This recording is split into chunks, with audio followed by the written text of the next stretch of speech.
है guys art lifestyle को आपण मान को स्वागत है। चलता आज बनइबा मशरूम बिरियानी पे मुझे सब मसला नहीं जाइए। देखो गोटा मसला भी नहीं जाइए।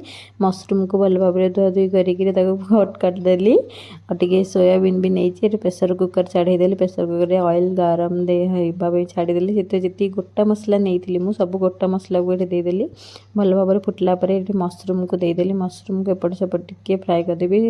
सोयाबीन टे दे सोयाबीन को हेल्ले टे फ्राए करदे। लुण भी देवे ना लुण भर ना भल लगे। सब जी मसला नहीं जीरा गुंड हल्दी गुंड मरच गुंड बिरियानी मसला सब नहीं लुण स्वाद अनुसार दही भी नहीं।